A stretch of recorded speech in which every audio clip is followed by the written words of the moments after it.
Welcome back to another episode of the FGLI podcast. In this episode, we will be sitting down with Toyce Holmes, Assistant Director of the Penn Spectrum Program in Alumni Relations. Toyce discusses her native upbringing and journey throughout college, touching on the different pushes and pulls and complex emotions she felt after moving away from her close-knit home community. Throughout this episode, we reflect on what it means for FGLI students to set out into the world, and how to use this opportunity to grow and discover who you are.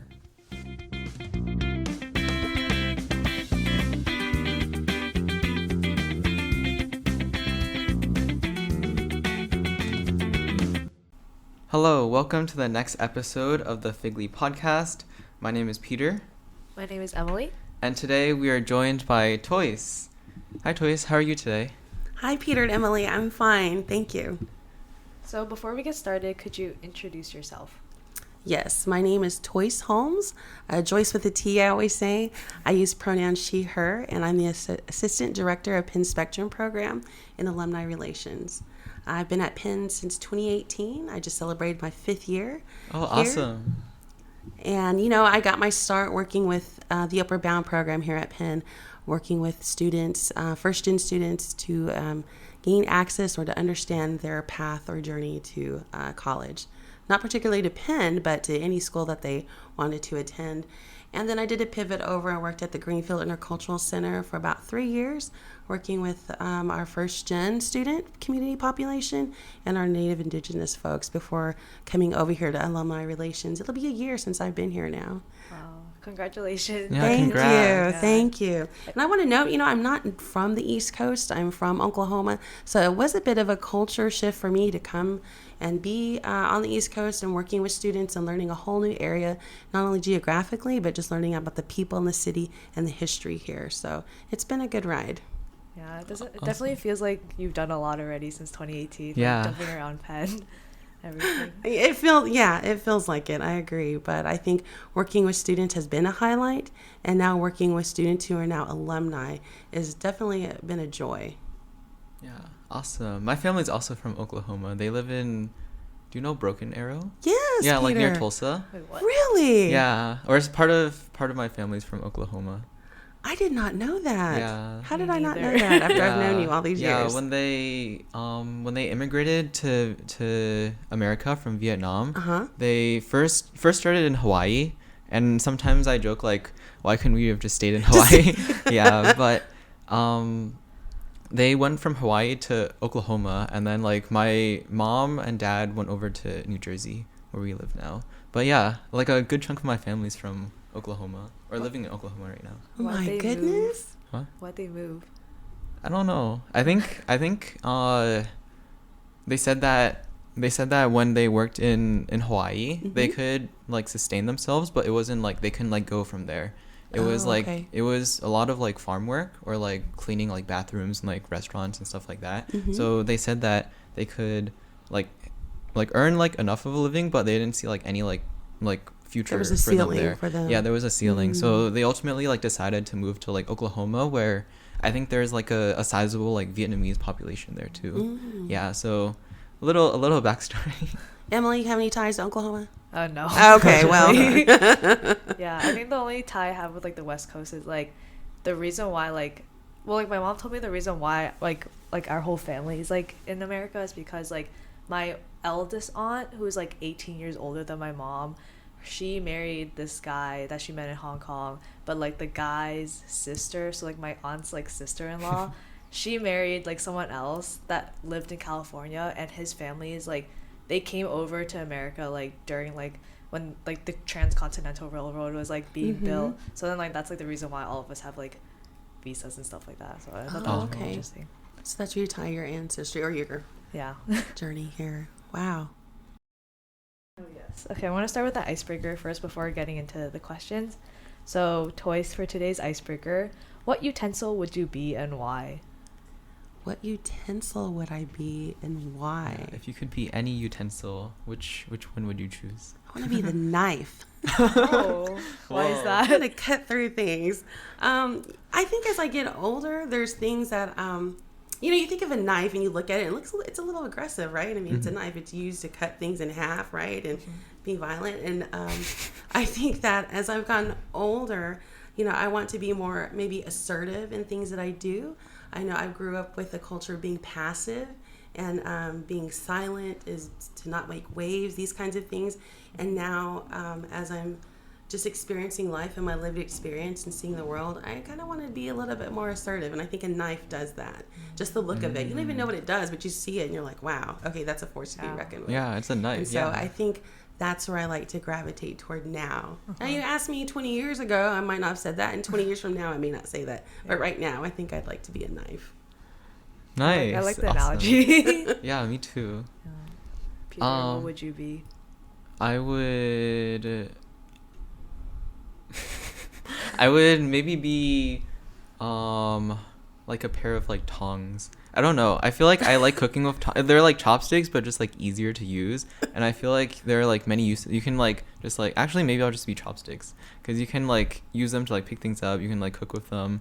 Just very like versatile. And I feel like I don't know. I feel like I'm more of like a go with the flow type of person. So like whatever like one size fits all, or I guess maybe less of like a one size fits all person, but like you can use them for like anything really. Yeah, I agree. Very adaptable. You need a tongs. Adaptable. Yeah. What would you be? Oh, I would be a ladle because I like soup. A ladle. Yeah. That's the only reason why. Ladle. That seems so formal when you say a ladle. I don't know. It feels like those are the formal utensils, right? I like that though. Awesome. So we wanted to kind of start off like talking about like your like narrative and background by first asking about just like your experience being low income. You mentioned that you were just low income, not first gen necessarily, but how did being low income affect your journey, like before college, like during college and after college? And if you have like any stories or anything you wanted to kind of illustrate your experience. Okay. Well, thank you, Peter and Emily, for giving the opportunity to share. I can talk, so please interject and interrupt me. But I enjoy sharing a little bit from my history. And so I'm not a first-gen student. If we think about the traditional sense, my mom went to college. She got a bachelor's degree in vocal performance and minored in piano. My dad, on the other hand, did not go to college. He barely got through high school. And so it's interesting when I think about my family or me thinking about it as a case study. Whereas my grandparents went to Indian boarding schools. I'm Native Indigenous. They went to boarding schools, my mom's mom and dad. And my grandpa didn't finish the boarding school. He dropped out to go to World War II, and my grandma did. And so it was very important for my grandpa that his 3 children went to college. They didn't really, I think, my mom will say, I didn't know if I really wanted to go, but my grandpa was a driving force to have them go. And then they all graduated, my mom, her sister, and her older brother.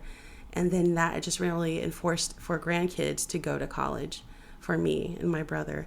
On my dad's side, the education was very limited. My grandparents barely made it through middle school. There was no high school graduation for them.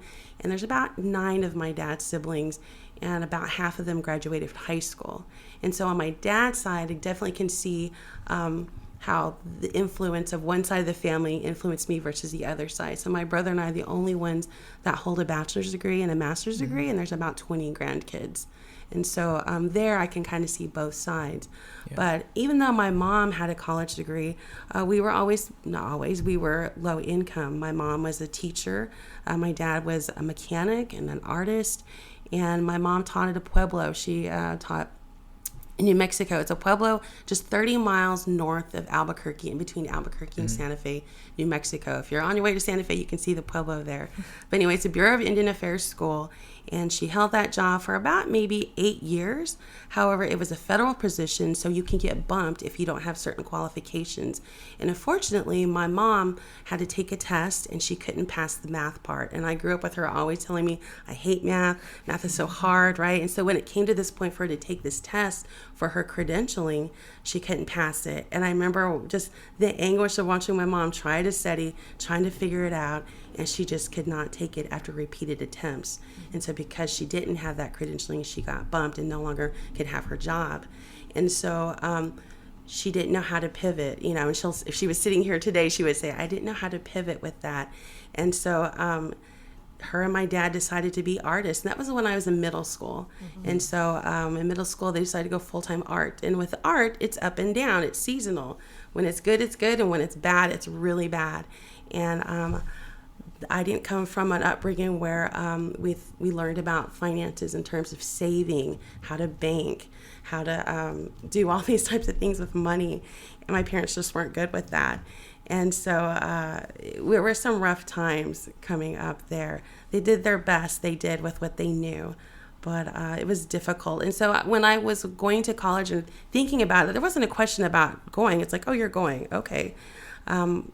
Financial aid was heavily there. Thanks to my tribal affiliation, I was able to get a scholarship through there. And the school I first went to, the University of Oklahoma, they offered some scholarship for Native Indigenous students to come there, so I was able to be there. But it was very, I'll talk about my experience there as a freshman. It was very overwhelming to me. I came from a rural school in Texas, right outside of Fort Worth, a suburb. Mm-hmm. It was small. And going to a large university like the University of Oklahoma, it just overwhelmed me socially. I didn't know how to manage myself. I didn't know how to manage my money. When I got a refund, it literally was probably gone within a week, sadly. And I didn't know studying. I just didn't have any clue. I was just like, I'm free. Mm-hmm. And my parents were like, their thing was don't call us and being like, don't be in jail or these kinds of things. So the bar was set low, right? For me, it was just make sure you're okay. And that I didn't help too much. And so I didn't do well. I flunked out my first year and couldn't go back until I pulled up my grades on my own. And so that was a tough road to do. My parents were just happy. Honestly, they were probably happy to have me home. It was hard to break up the family and be far away. It wasn't that far, but still our family, my mom, my brother, and I, and my dad were very close. So they always wanted us nearby. Yeah. And so I struggled a little while. It took me 7 years to get my undergraduate degree in social work. It took me a while to figure out what I wanted to do, if I wanted to continue school, if this was for me. Because of my experience, my first year didn't feel like I even had any intellect to do it. And so it was overcoming a lot of those barriers there. There was some encouragement to go back from my family, but it really just had to come from me, which it should. It should come from all of us to want to pursue our goals and these kinds of things.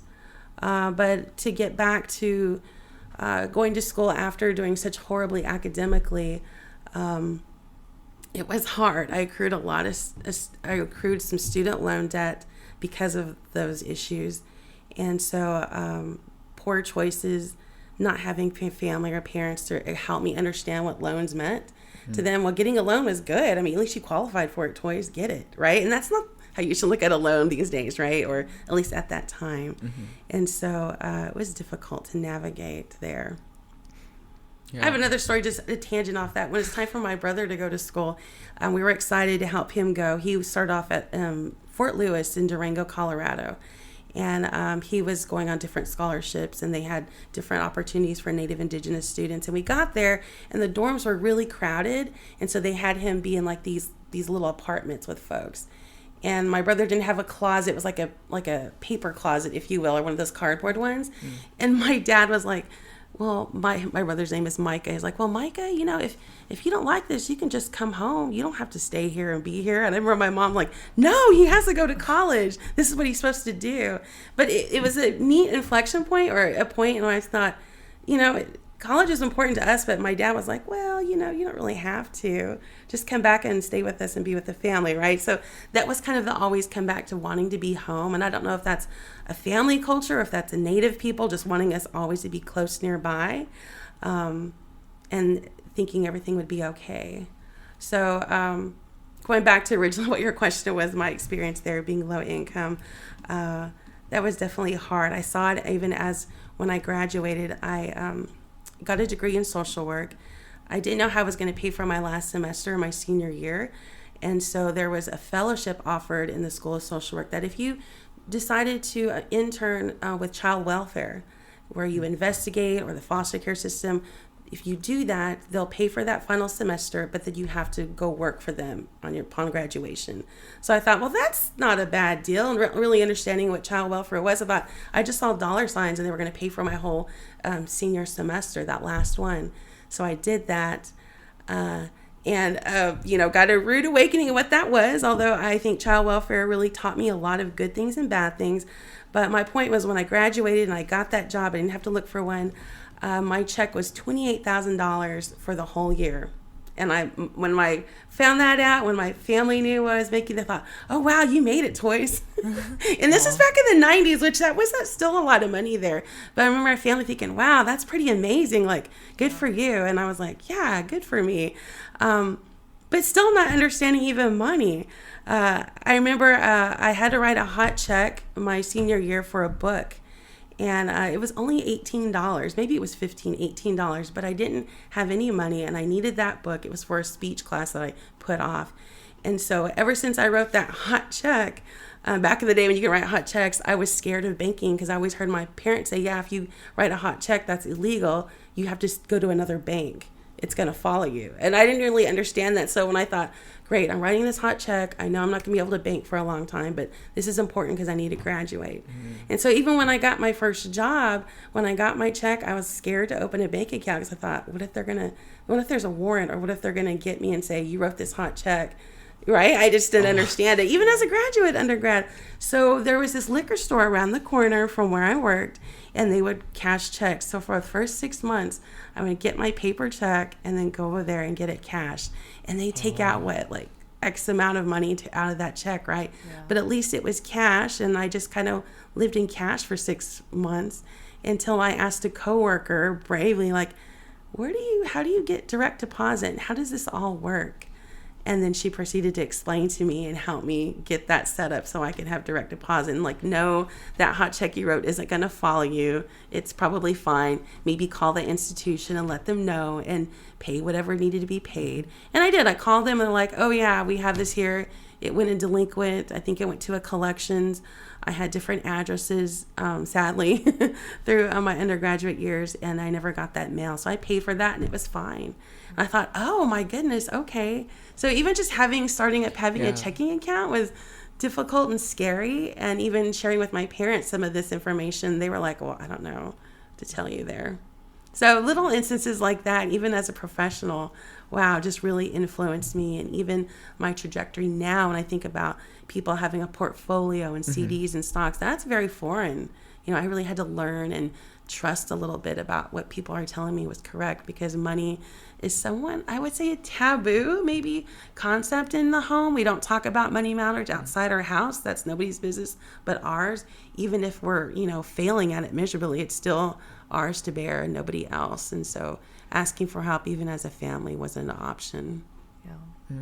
Thank you for sharing that. That was really, I felt like I was able to kind of understand how, like the fear that you kind of had, and with your family of not knowing what to do in terms of financial and college and education and stuff like that, and then kind of taking a leap of faith and asking someone for help and being like, oh, this is actually how you do it and stuff like that. But yeah, going back to I guess you did mention how with you said that going to college was never in question, right? And then towards the when your brother started going to college, your dad was also oh, you can just come back home. Did you feel with you, did you feel there was ever conflicting ideas between your mom and dad in terms of going to college versus going home with the family values, and I guess should you valuing family over education, or valuing education over family kind of? Yeah, and also building on that, how did that affect you, since if you were caught in the middle between your dad who was oh, maybe you don't have to go to college, versus your mom is no, you definitely have to go to college. How did you also grapple with that? I know. So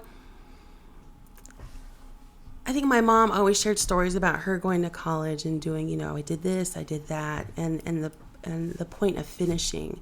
And so my mom's junior year, she met my dad. And not too far after meeting my dad, I came along.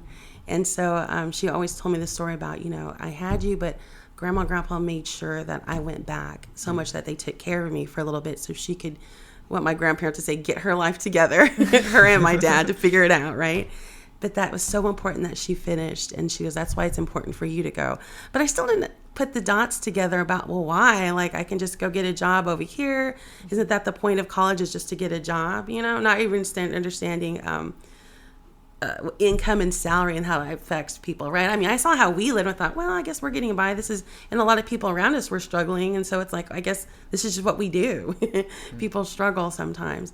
And so, and then my dad, on the other hand, is like, well, we'll get by. You know, I'm doing all right, you know, and it's okay. And family was really the value there. So even when I was in my professional job right out of college, my family didn't understand that I had a 9-to-5. Their art business could be 24/7, and it could be, you know, they have weekends off, they might have days off, right, and to go do things or go to these art shows. And it was a family thing. My brother and I always chipped in. There was help that we had to do.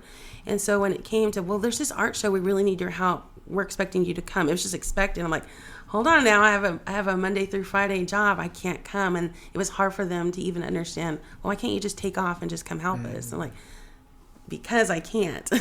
I need to keep this job. You have to be there continuously, right? The consistency there of having that job. And so things like that kind of got in the way, or even observing, even now, living so far away from home. All my family's back in Oklahoma. I'm here. And so there's different things culturally that I miss out on just because I'm so far away. It's expensive to fly back and forth from Jersey to Oklahoma, right? And even though I have a job and we can save and do those things, it's not something I can do 4 or 5 times a year. And I don't know if I want to do it 4 or 5 times a year to do those things, because I have a life here. There's things and responsibilities I have, and not everybody back home understands that. And so sometimes there's tension and animosity there about, well, why aren't you back? This is what, you know, you went and got a job, you have a master's degree, you should have all the money to do all this. And that doesn't always work that way either, specifically the career path that I chose. Yeah. And so helping family understand that has been difficult often. How do you like navigate like trying to get your family to understand, like, oh, like you want to be back with them, I guess, but how do you also like explain to them that you have like all of this other stuff here that you said? It's some people understand it. I know my mom at first was like, well, I would say, oh, I miss home, or I miss this. And certain family members would say, well, you chose to live there. And it's right, I'm choosing to live here. But I also know they don't understand that opportunity that I have here with my husband. The reason why we're here is because my husband got a job here. And he went to school. He has a PhD in mathematics, and we were in Baton Rouge before we came here. And that was a whole point that we struggled even through graduate school, right, to make sure that we can have something better for us on the other side of it, knowing that, you know, there's things that we want to have and things that we need to do, and even family that we have to take care of sometimes financially. And so they don't see that side of it. They see, oh, you have a job, you have this. They don't see the struggle behind it sometimes, or the conflict that we have. And so I can try to talk to them about it, but it's still ideals that they don't understand. It's like, okay, we'll just come home. I'm like, all right. So then it isn't anymore about helping them understand. It's about making sure I'm okay with it, and that it's my conviction to be where I'm at, because I feel like I do have opportunity here. I do have different goals for myself than maybe other family members, and that's okay. They can have those goals, and that's the way they choose to want to be. Then I have to be okay with them too, because there's times when I'm like, you need to go to college, and I'm pushing, you need to do this, you need to do that, and they're pushing back like, leave me alone. And so on the other hand, you know, I can say leave me alone too, but I have hindsight now a little bit more because of the people I know and the stories I've heard, you know, about how we're just going to live different lives, and this is my conviction. I'm going to go here, and I just resolve that with myself. And I think that's what's been helping. And then like-minded people, like my husband. He's far away from his family too. But us being together and knowing that these are our goals, this is what we want in life for us, then that's how we can be strong. I think if I was single, I think it would be a little bit harder, if I'm honest. I don't know, maybe not. I think it goes back to wanting to be the knife, right? I think now in this point in life, right, I have that ability or want to stand on those values or those, again, I come back to conviction, because it's just not a belief, right? A belief will influence me, but a conviction will make me stand on a hill and say, this is it. Yeah. And so I know I have those convictions now, and I'm happy with it. Of course, my heart yearns to be at certain things, but on the other side, I know people in my culture, when I was telling them I was leaving, one auntie in particular, she said, well, Toyce, go and do what you need to do away. We'll always be here, meaning my culture, meaning our tribal people there. We're always going to be here. Go do what you need to do and represent us out there. And so that made me feel really good. I thought, okay, I can do this. And even another step with that, some of my tribe, the Kiowa tribe of Oklahoma in particular, they'll do some Zoom things when they're opening up a new gift shop, or our tribal headquarters is getting, new things. They'll Zoom it so people from, all over the country that are Kiowa can look in. And they always, at the beginning, always pray. And they always pray and thank, obviously, the Creator for what they're doing. But then they also pray for all the Kiowa people that aren't here today, for whatever reason, don't live nearby, that they would be strong and continue to do what they're doing. And those prayers didn't mean anything until I moved here. And I thought, oh my gosh, they're praying for me, that it's okay that I'm out here, because they know I'm here. Yeah. And they're not calling me back. That's so sweet. Anyway, I got chills. Sorry, I know. I'm sorry. No, but it made me chill. I think the first time I heard that, I was getting chills. I think it made me cry, because I thought, they're thinking of me out here alone. Because I don't know if there's any Kiowa people. Well, maybe a few Kiowa people in New Jersey, but there's not many of us. So to know that my people are praying for me and want me to be where I'm at to represent for us, then I'm like, okay, I can do this. So that helps. Yeah, that's very touching. Yeah, I'm just letting that sink in right now. No. Yeah.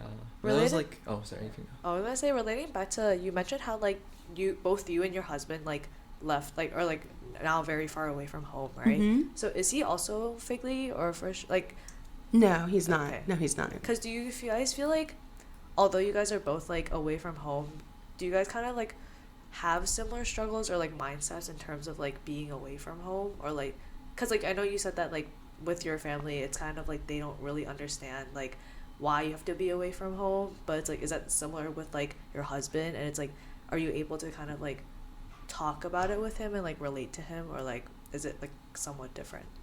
It's somewhat different. I think that's where I draw some of my strength from. We're gravitated to different people, attracted to different for whatever reason. And I think that, he had a sound mind even about finance and different things. And to me, I'm that's what I need. And I want to understand that. And for someone to lovingly come beside you and teach you and nurture you in that way, it's just amazing, right? Instead of being judgmental, being well, why don't you don't know that? Oh my gosh, you did that and what, right? Just even the story I told earlier, some people would be what's wrong with you? You're above learning, if that's how you came from, right? So it's a little bit different there, but I think he understands the struggles that I do. I mean, obviously, he married me or I married him, right? But bearing each other's burdens. But I think for him, it's kind of a source of pride to be out here and to make it on our own too. As in our relationship, and the expectation there, and I can see the differences between us, is that you're supposed to go and leave and go make your own way, right? Whereas that wasn't my culture, as I've been sharing. It's kind of to stay nearby and to continue what we have here. But for him and his family, it was, you go about life, you go do this, and you just go make your way, which I think is what dominant culture teaches us, or what is expected, right? Versus what I was brought up with and that went against that grain. Yeah. This is kind of unrelated, but I feel that kind of reminds me how, I guess with, Asian culture, a lot of, people look down upon, people that are, probably, in their mid-20s and stuff, still living with their parents, and it's, they're oh, why are you still living with your parents? You should be, out and about, with your own house, your own apartment, stuff like that. But it's, I guess, cultural values are so different, where, it's not looked down upon in Asian culture, because it's, you're with your family and stuff like that, and, logically, it's you're saving money as well, and, feel right. The dominant culture doesn't, see that, Well, on that, I mean, even at my age, I wish my mom lived nearby because she lives in my my grandparents' home, but I would love to live with them and have this job and save money. I'm like, can I? Yeah, I would love that. Because saving is a thing now for me. So it wasn't years ago, but, now it is. Good for those folks to live at home and save money. Yeah. Yeah. Or just pulling resources, right? Yeah. Yeah. I feel like pretty similar for my family, where even when I was like headed out like to college along with like my like two younger sisters, when like all of us were going through like college applications, my mom was like, you all better like stay like within like driving distance, like pretty close. Mm-hmm. Yeah, because I think it was like a similar thing. She wanted to have us close so that if something happened, then she could like make the drive. Yeah. But I've also talked to like a lot of other students who sometimes fly like across the country or like even like international, and they're not really able to go home like that much. And I also don't go home like more than like once a semester, like for like break or something. Mm-hmm. So how during your like college years or like even now did you kind of like work around like the homesickness or kind of like reconcile like all of that, especially for people or like freshmen who are like on campus or like away from their families for like the first time like ever? Like how would you recommend like, or how did you like reconcile like all of that? No, that's a good question, Peter, specifically about how often is enough or how often is too much. It's almost kind of like you're asking for freshman students. And I think it depends. It's situational to the student. Sometimes it's good for a student, I think, to be away from family so they can get into the routine of school and really take on that identity that they can't take on at home for whatever reason. And then I think that for others, they need that tetheredness because maybe they're not ready to let go. And it's not a weakness by any means, because leaving your home culture, depending on how far, well, regardless, you're living on campus, you really have to think about who you are and your values. And sometimes we're not ready to do that just yet. And so it's that balance there. But I tend to lean on the side of, hopefully no parents are listening to this, but I tend to think that, and I'm not a mom, so I can speak freely, but I think it's good for the student that freshman year just to really embrace that identity of being a college student and really getting involved there into activities and things to be able to stretch whatever limits you have, so that you can really learn, who am I? What do I want to do here? Because when you don't give yourself that opportunity, then I think later you regret that a little bit. And you don't want to resent your family or anything because, well, I had to do this and I wasn't able to go there because my mom or my dad needed me to do this. There are those times when we had to do that, right? But if at all possible, if you can develop your own identity outside the family even. That's even a little cringeworthy to say, right? Because of the way we're brought up, or at least I was, because that's part of your identity too. But you are your own person at the end of the day. And you carry that family value with you. It doesn't leave you just because you're not there. And I think that's what's hard to remember too. Just because I'm not there in the family home or doing all these things, I'm still very much a part of that family. They might not always see it that way, but I do, right? And that's what I have to remember. So back to your question about, I really think it's important to, at that age, usually around 18, 17, 18-ish, right? To start developing that identity here and to see who you are, because the sooner you can explore those ideas, I think then that helps you inform what you want to major in, the types of people you want to be around, the types of activities you want to get involved with, your advocacy, all those things, because a lot of the people that you meet here at school are going to be your friends for many years to come. Mine still are. Some of the folks I met. She's not my oldest friend, but yeah, my first roommate in college, we're still very good friends. I mean, she's my oldest friend, I could say. So it's important, I think, then that you develop those relationships. Because that's it. My background is a high school counselor, and so that was one of the strategies of even retaining students for dropouts, making sure students get involved. When you feel involved and part of the team or part of the group, or an integral part of the school, whatever that's through clubs, athletics, academics, then it's harder to walk away from it. And same thing for I think college. Do you feel like if you knew that like your freshman year at the University of Oklahoma, you would have like, I guess, gone through freshman year a little bit differently? Or do you I think so. Okay. I think so. I really didn't know what to do. It's like my mom's like, yeah, you just do this and you just go. I mean, there wasn't like, now think about, the classes. Let me help you think about your courses. Like, no, just go. Like, you're in. They'll figure it out for you, or you're expected to figure it out on your own, right? And I didn't get it. I didn't get that first year. And so, yeah, I think you're right.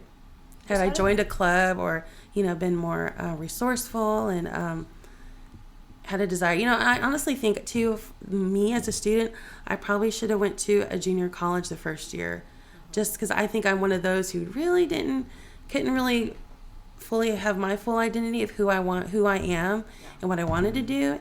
And it would have been easier for me just to go, in my own town, just to kind of take a few courses and figure out what I want to do. Kind of what I'm doing now, right? With the graduates course I'm taking, right? Trying to test the water and see, this is what I want to do to make choices. That path works for me. It may not work for everybody else, but what I know from my personal history, that it's good for me to get in the water with my feet a little bit before I just dive in head first. I'll swim better that way. If I can just walk in versus diving in, Other people can dive in and swim. I kind of have to walk in first. Yeah, I feel like we all have like different ways we approach like different decisions. Whether they're like smaller decisions, like what classes you're taking, or like bigger decisions, like whether or not to go to like grad school or like pursue like other things. So I guess my question would be, for you, you said you're more of like a walk-in type of person. What are some like core values or like some core things you like hold on when you make like big decisions, like when you're like, oh, this is what I wanted to like study, like throughout your like 7 years in like undergrad, what was kind of like your compass to help you like guide you through like all of these decisions? And is it like similar like now when you're like making all of the decisions you make?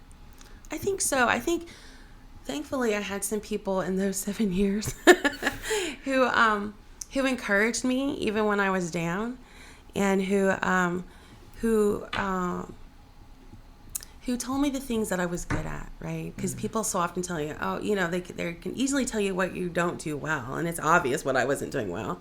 But there were folks who told me what they liked about how I do things. And what it was always the way I work with people, the way I can talk to somebody, the way I can come into a room and, find out a little bit about everybody. It's a comfort thing for me to communicate with people, these types of things. And so that's what led me to social work, because I do care about people and I do care about what happens to them.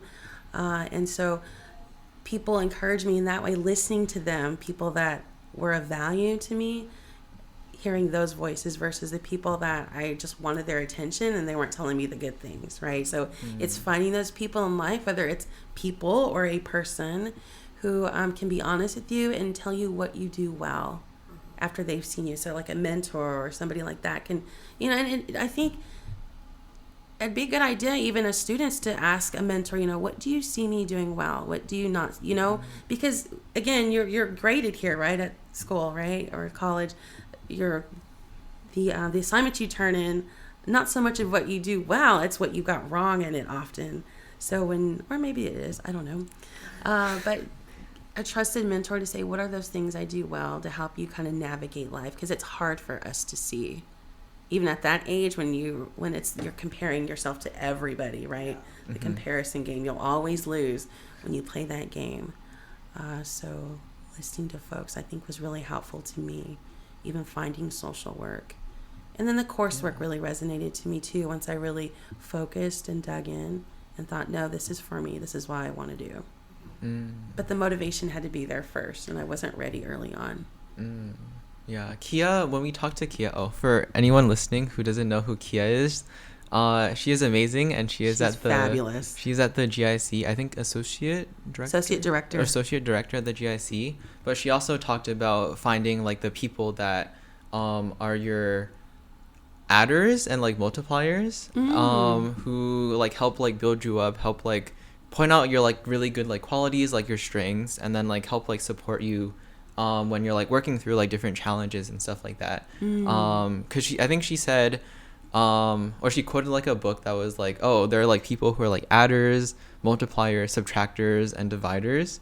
And I think Kia told me that it's like really good to like surround yourself with like the people, those who are like adders and like multipliers for you, because that's how they'll help you like find like maybe like your inner like motivation, or kind of like help guide you when you like need some help finding like your path again. Yeah, but that kind of just reminded me of that.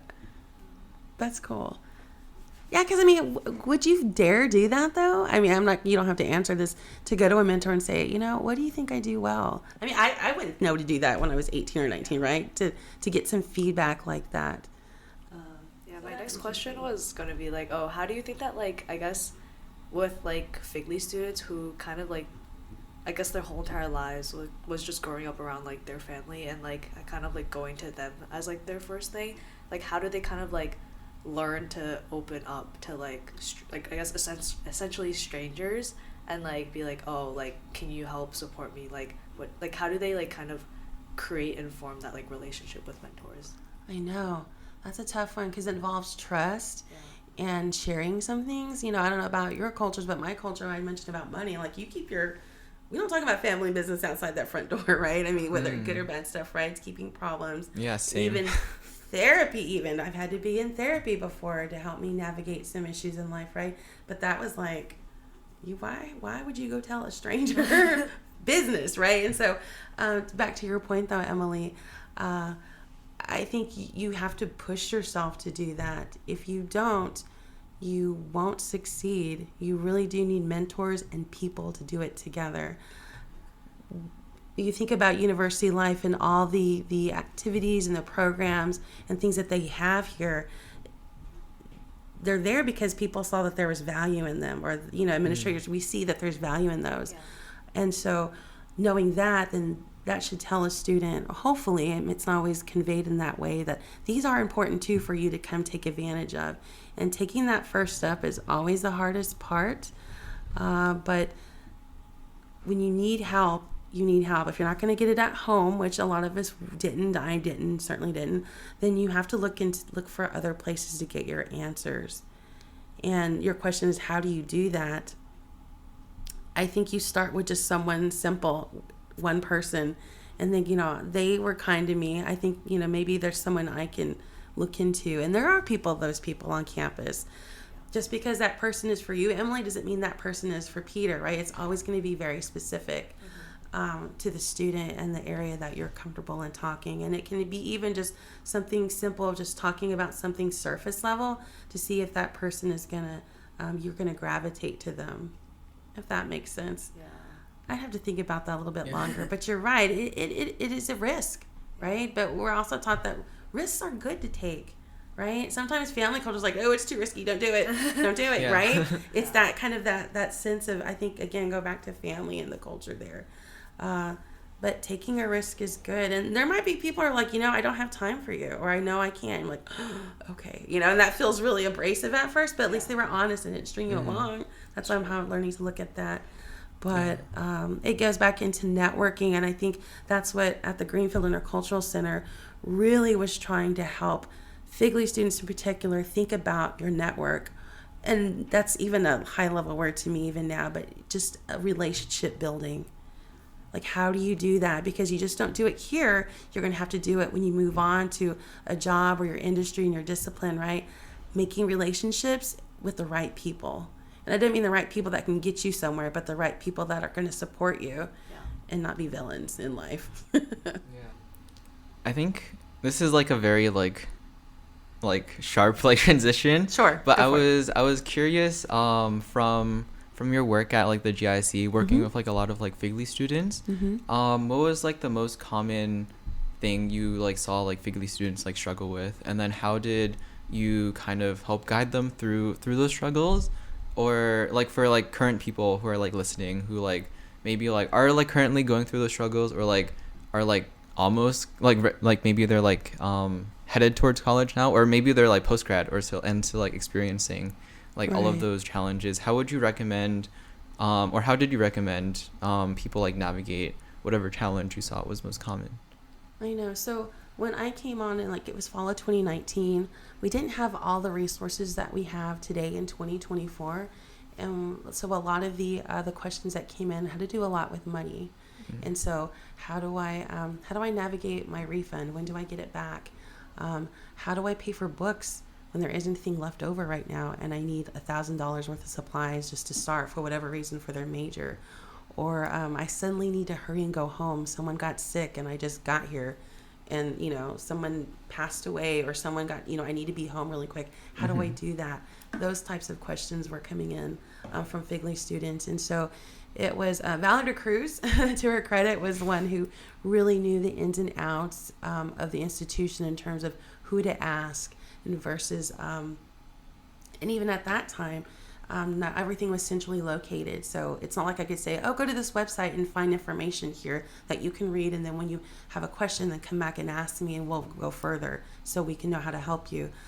It was a lot of ping-ponging around, unfortunately, for students to find information. It's better today, and even with the existence now of Penn First Plus and the work that they're doing there, and the staff, the robust staff that they have, and having all the different walk-in hours that they have.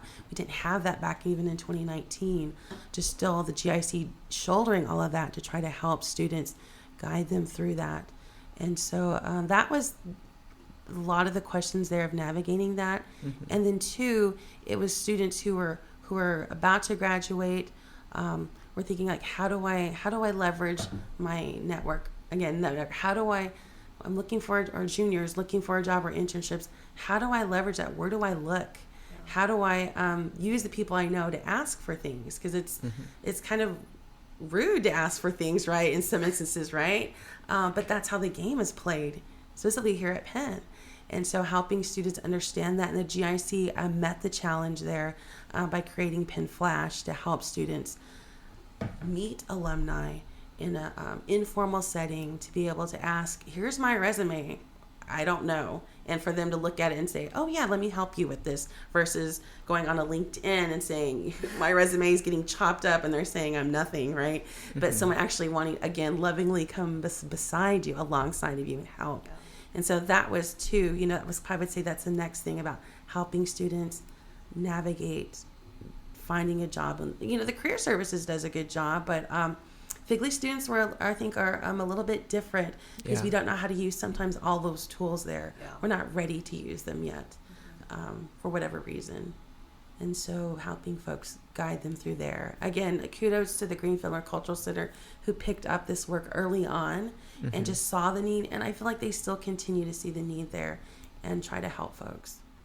Yeah, if anyone hasn't signed up for Penn Flash, I highly recommend. I feel like I've met a lot of like different people on Penn Flash. I think you were also like the one who like introduced me to Penn Flash toys. I probably was. Yeah.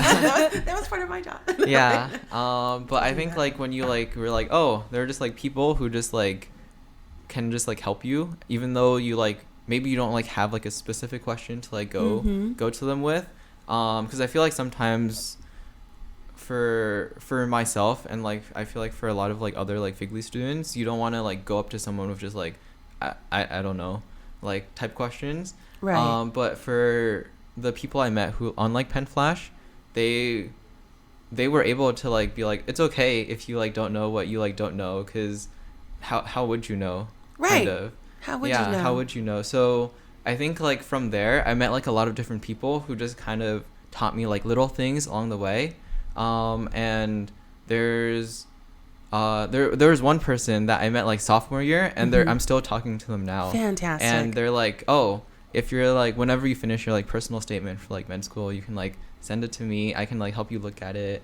Yes. He was like a non-traditional like applicant to like med school, because he also was like lower income, so he went to like I believe like the Army first. Okay. Before he like went to med school. So he was like, he understood like all of like the finances and stuff like that. So he was like, yeah, if you have like any trouble with like the application or like anything like that, just like feel free to message me. And I'm like, wow. I don't think, like, I feel like the idea of that is still, like, so, like, mind-boggling to me, just like someone, like a stranger, or I guess we're not strangers really anymore because we've talked for like 2 years, but like initially like it, right? Yeah, it's a cold call, right? Yeah. I love that. Penn Flash is, and it's for anyone who can go on and just ask, like you said, basic questions like, I'm a freshman in my second year, I don't know what I'm going to major in, I'm thinking I like health policy, can you talk to me about that? And let them share their journey. I mean, that's just a way of bonding with folks. There's another great story I like to tell about a student who was from out west, a rural town in a big state out in the middle of nowhere, and they had a passion of wanting to do international work.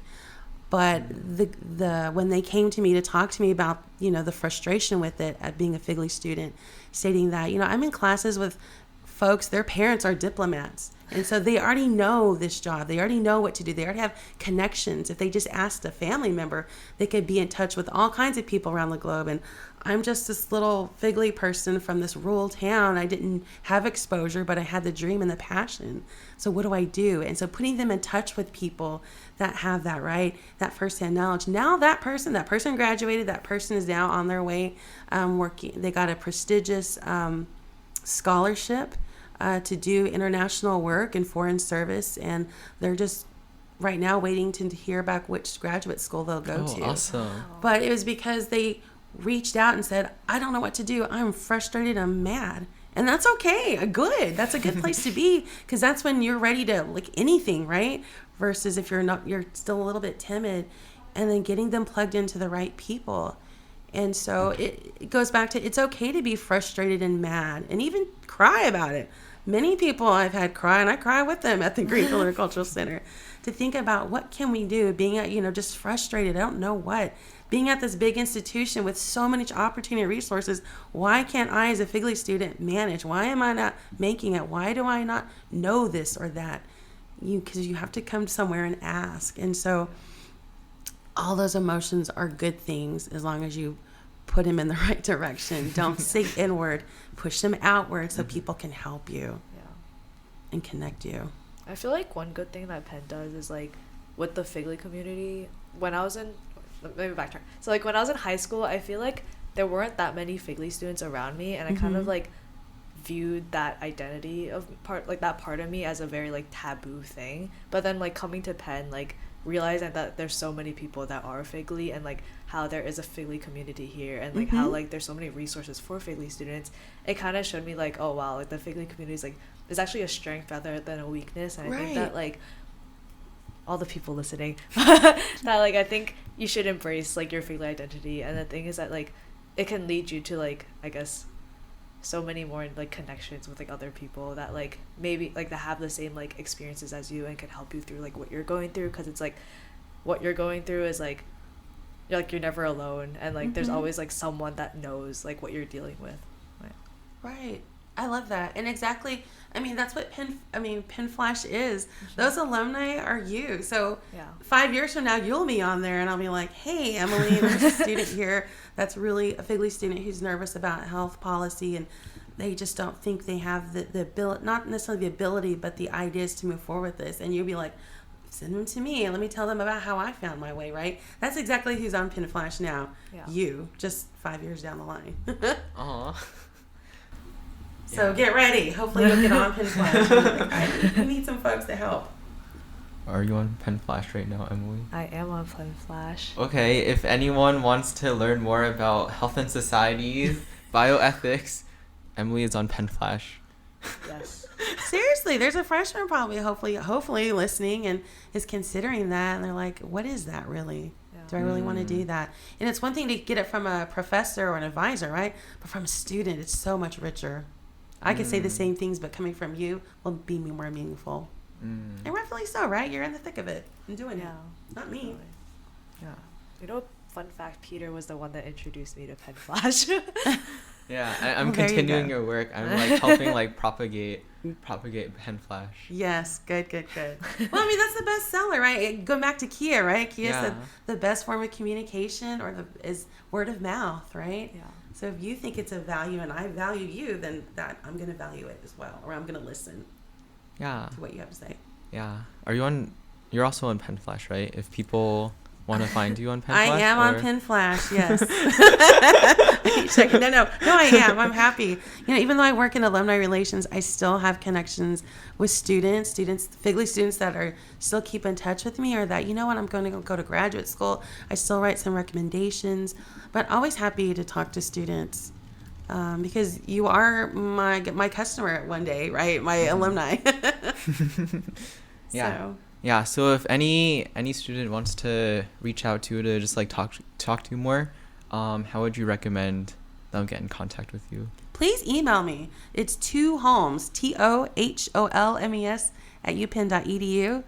And yeah, email me a question, please. I don't mind asking, or again, like Peter said, I don't have all the answers. I don't, but I know someone who does.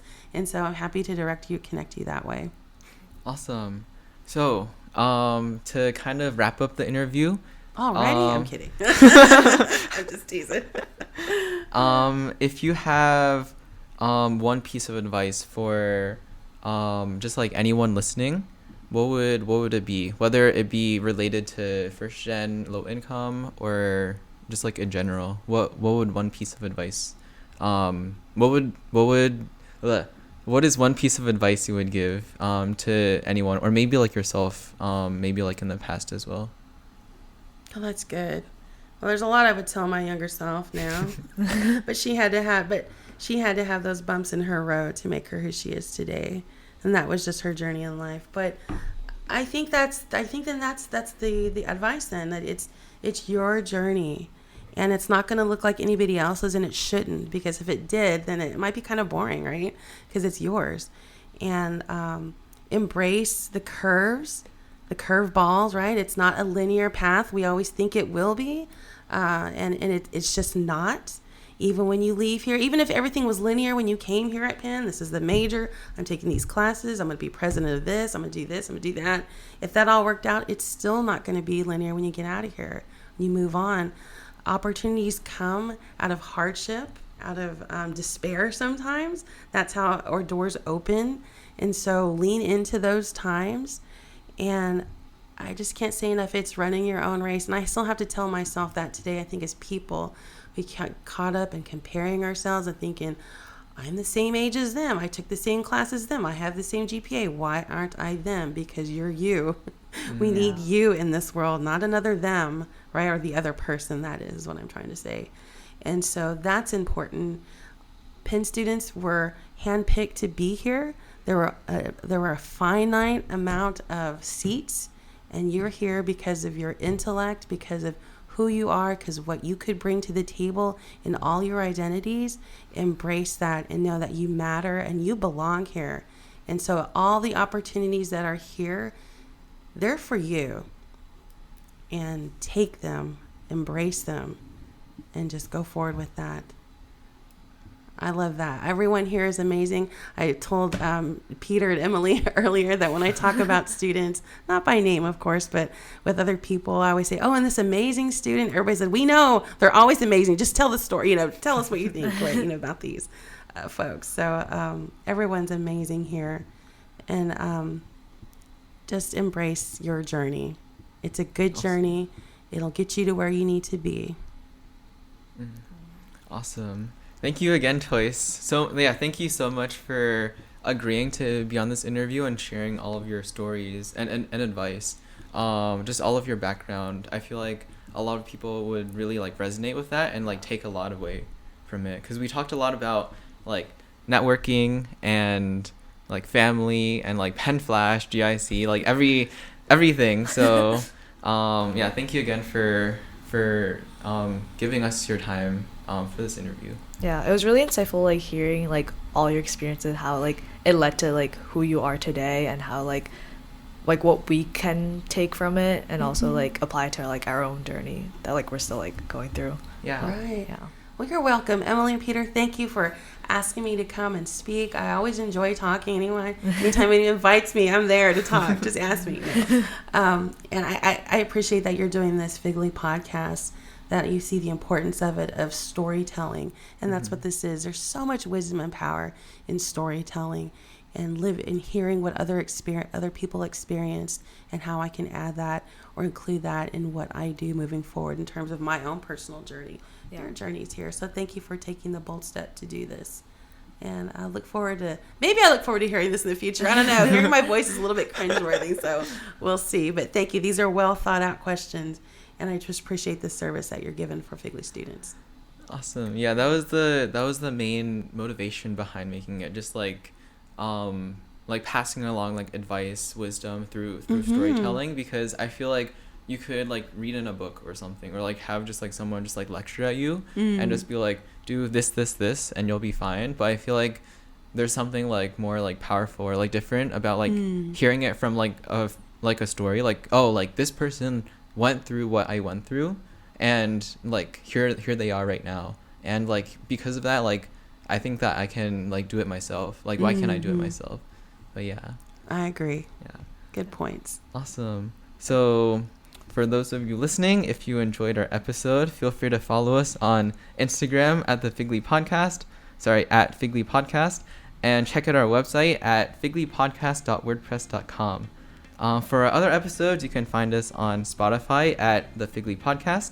And if you have anyone or topics you would be interested in listening to, feel free to message us on Instagram or join our Discord, where you can meet other FGLI students and alumni. But yeah. Thank you again, Toyce, for joining us. Thank you. But yeah, hope you guys tune in next time. Bye-bye. Bye. Bye.